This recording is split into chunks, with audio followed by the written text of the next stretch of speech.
Hello, everybody. This is Alicia Lizenant, and we are Servant Decoded. And this is another excerpt from our deep dive into Awake, where we discuss how the book of Revelations ties in with Servant on a macro level, as well as within the family. So I think we'd be remiss to not go into some of the detail of how this story has related to the book of Revelations. And Liz, you've done a lot of research in that area. So why don't you take it away and kind of delve into that deeper for us? Oh my gosh, I think I've done too much research. Never. All right. So I think I was trying to make sense of how the story works within the book of Revelations. However, the book of Revelations, it's not like a straightforward text. It's told outside of linear time. It's told with symbols and metaphors and analogies. And I mean, that kind of fits with Servant, Oh, definitely. The timey-wimey stuff and, a bird on the clock here and two birds on the same clock later. And, just all the oddities we've observed and taken note of. So do you think that that might also be like a hint that we don't need, nor are we going to get like some direct answers on a lot of those weird things? Possibly. Yeah. It seems like a kind of a shitty way to do it. Yeah, exactly. Because it's not a direct comp to the book of Revelations. It's just that it pops up so often. Gotcha. Now that we're almost at the finale, I think I've got a little bit clearer vision. The theory that I'm seeing everywhere, and I guess I'm leaning in that direction, is that Leanne is a fallen angel. Mm-hmm.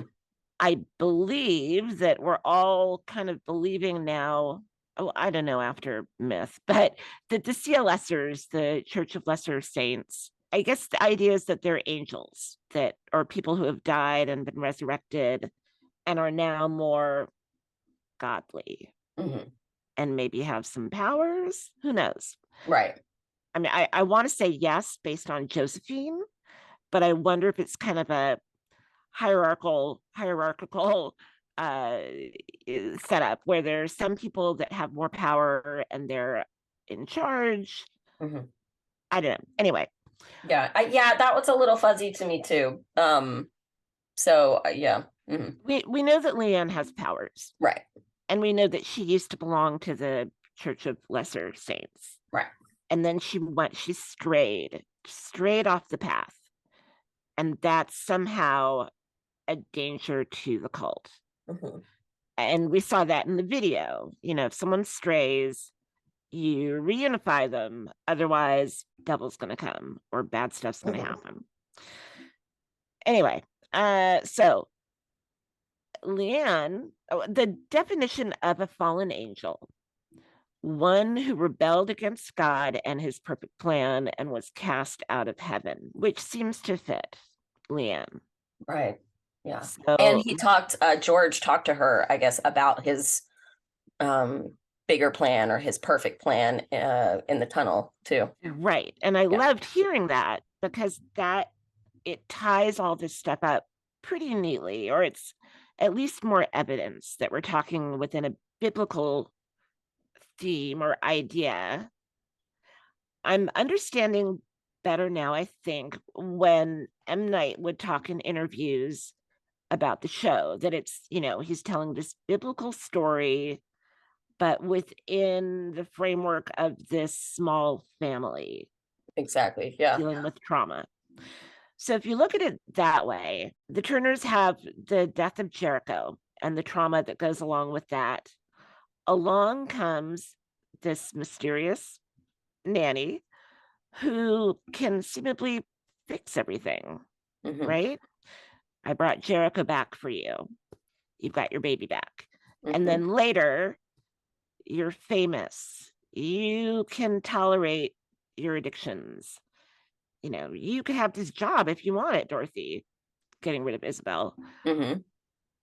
And so within the point of the Bible and Revelations, God's perfect plan, no one can understand. No human can understand it because Right. it's so great and vast that, beyond our scope. However, a big part of it is faith. Faith that God's plan is as it should be. Mhm. And within that, you have children that die by terrible accidents. Mhm. When Leanne brought Jericho back and allowed Dorothy to stay in her whatever headspace she's in of denial, Mhm. it's going against God. And everything that followed, it's like when you stray, the dominoes start to fall. The concept of Satan. So Satan was a angel who rebelled against God and brought some followers along with him when he was cast out of heaven. Does it say, is there any reasoning as to why he rebelled?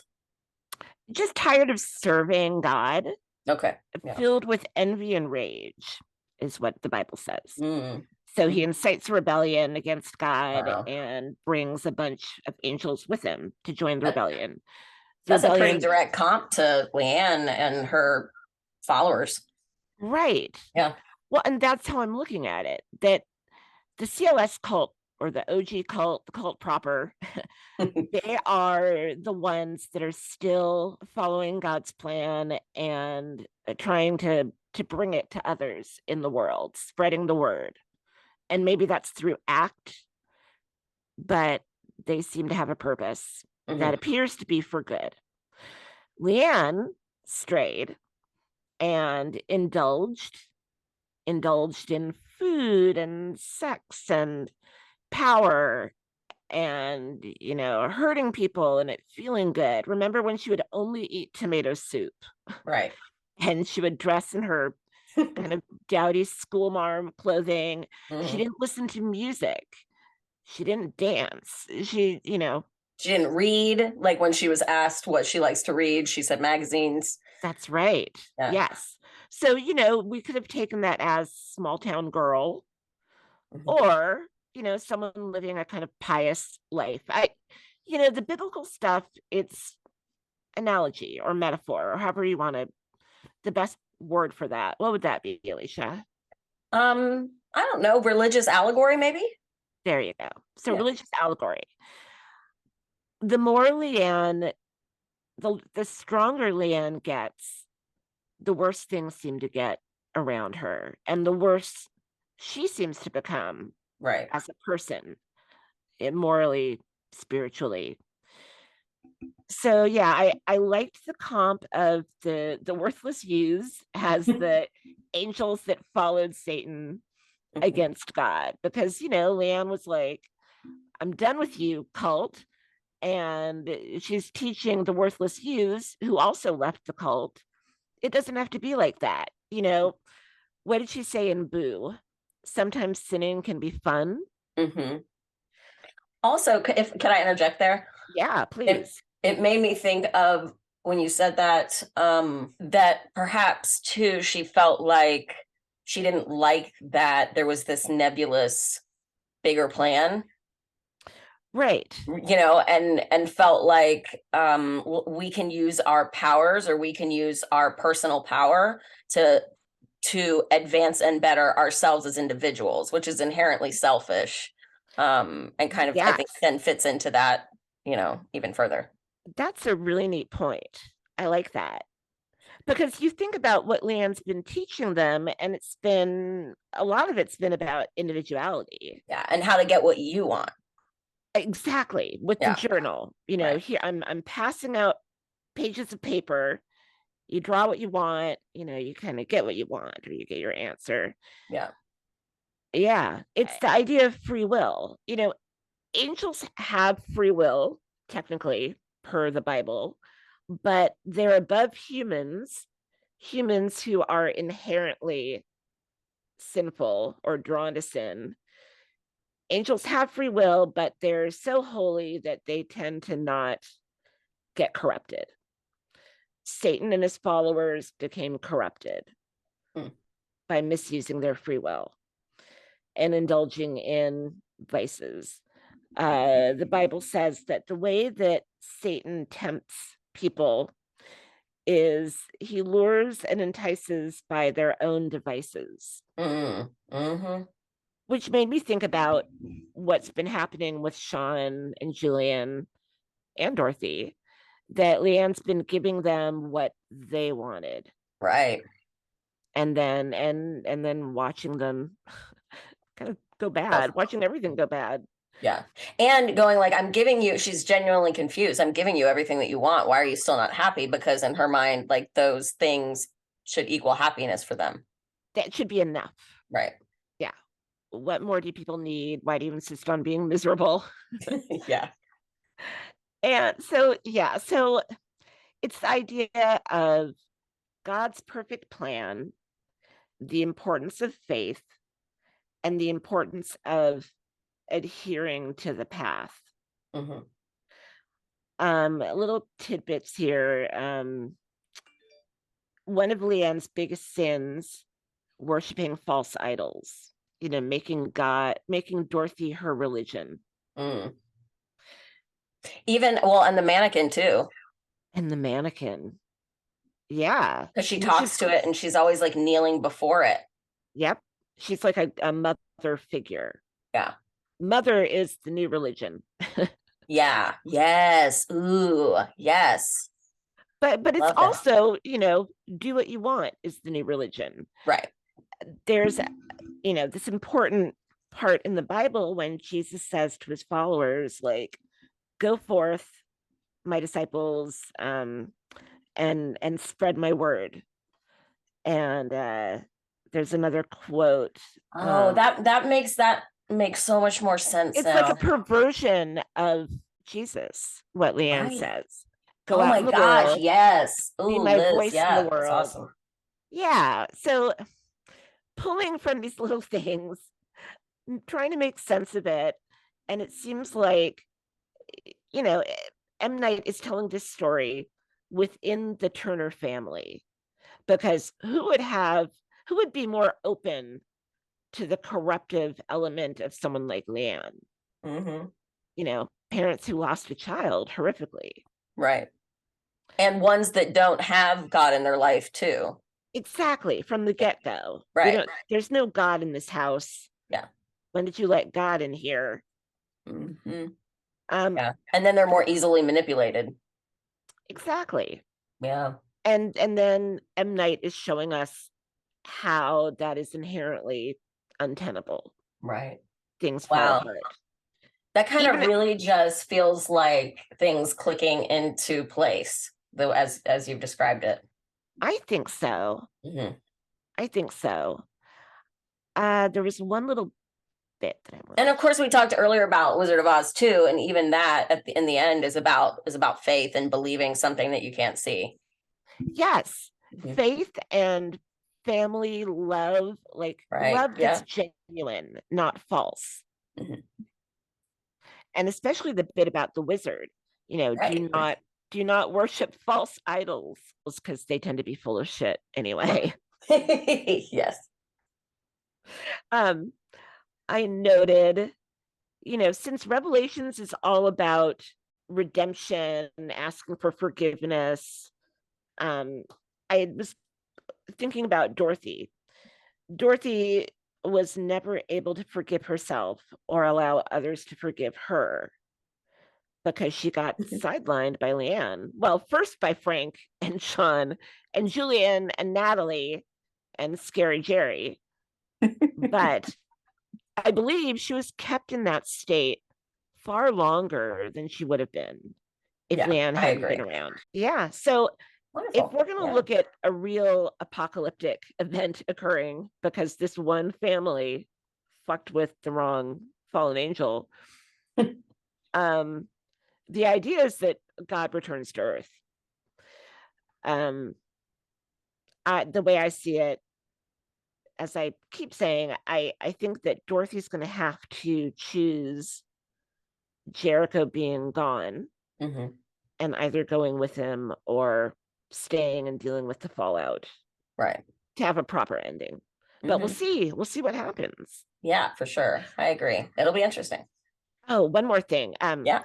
When the tall man marked the window, Mhm. when the tall man marked the window, and when we saw someone try to mark Leon's forehead in Tiger, Mhm. getting her face painted, Right. there's a lot of talk in Revelations about how both God and Satan will mark the forehead of their followers. It indicates that your mind is one with God or Oh. Satan, the beast, the mark of the beast, God. That's why Mm. it's the forehead. Okay. And we were talking about, why did the cult keep marking Leanne or trying to draw symbols on her head? Right. And I think that could be, it's like the perversion of God marking the forehead to make a saint. Yeah, Satan that mark, makes sense. Yeah. you are bad, mark, mark, mark. You are a fallen angel, and now we cast you out. Hmm. Yeah. Wow. So that's what Definitely. I got. That's great, Liz. Thank you. Yeah, that's all really good stuff. And that really just kind of, um, I think helps me mentally to prepare for the ending and to look at it in the bigger picture as opposed to like needing, the answers to have specific concrete answers that are rooted in a reality that we know and not one that's rooted in faith and the unknown. And that's not the point of the show, is to like, that's the point of the show. And so that's why we won't get a lot of those answers, I would imagine, because we are, it's meant to send a message, and it's meant to also Be reinforce that feeling of allegorical. faith and belief. Yeah. Yeah, and because M. Night's his brain is too big and vast for us to ever comprehend or understand. Right? Oh, good. But yeah, I think along with this ruining or eroding the quaint city of Philly, Mm-hmm. we're gonna see the house of the Turners continue to erode. Ooh, how about this? Oh man. Okay. How about this? Hmm. Yeah. So we have seen, like we've talked a lot over time about, see, this is why I love discussion about this show. We talked a lot of times about like some of the weird things that felt older and not of the current moment, Yeah. whether it was their staff deer, sort of that more antiquated way of speaking or referring to something, Yeah. as well as like the weird stuff like the baby monitor that's old, and even a Right. lot of, Old tech. yeah, like all the old tech. I wonder if they're just they're not, we're they're okay.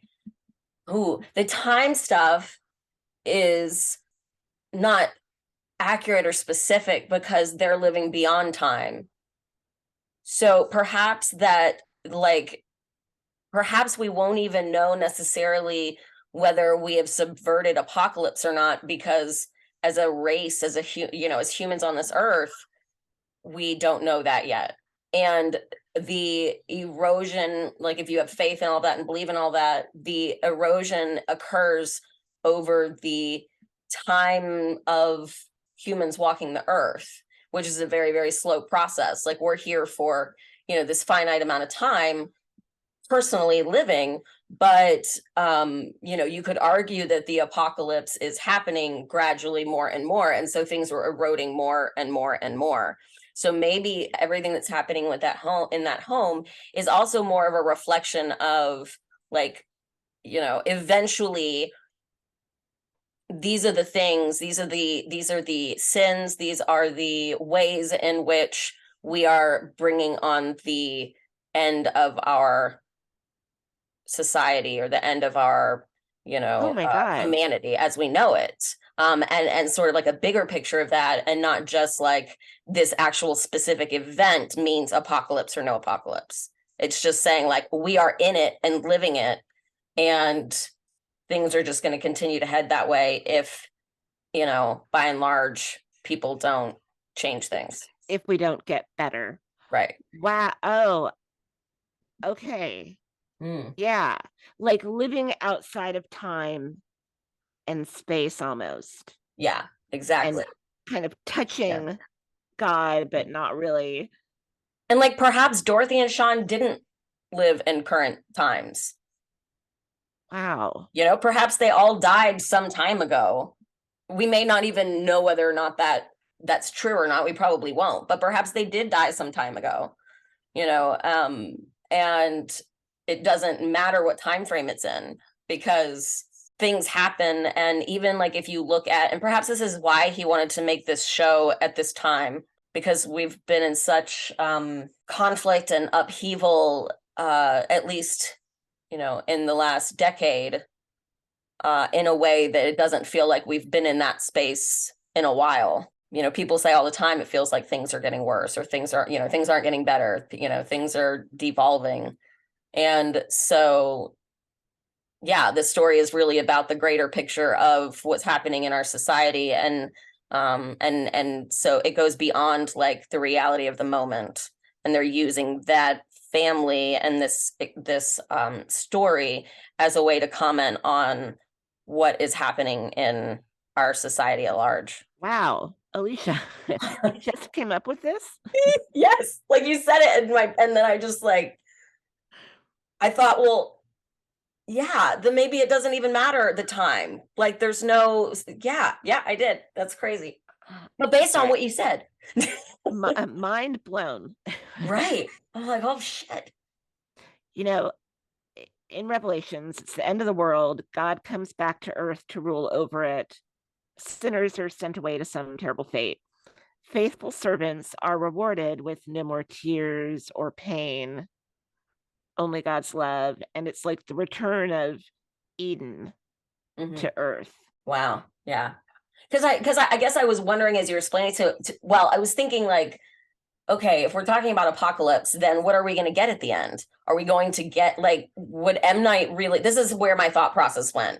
Is M. Night really going to blow up the universe essentially and say that this is the apocalypse? And I just don't think so. I don't think that he would do that. The reason I don't think he would do that is because one, that's really depressing.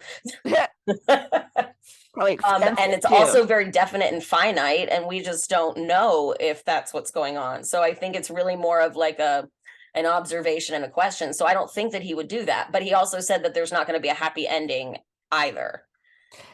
Yeah, right? like, And so if the happy ending is this family being restored, even if it's without Jericho and everything being okay, I don't know that he wants to do that either. So, but I also don't, you know, he may, but like I also don't think that he wants to say like, okay, the world has ended. yeah, I think it's more like the world, you know, and we live in this little time frame, but the change that happens in the world that could bring upon the apocalypse is something that happens over, you know, probably decades and decades or hundreds and hundreds of years.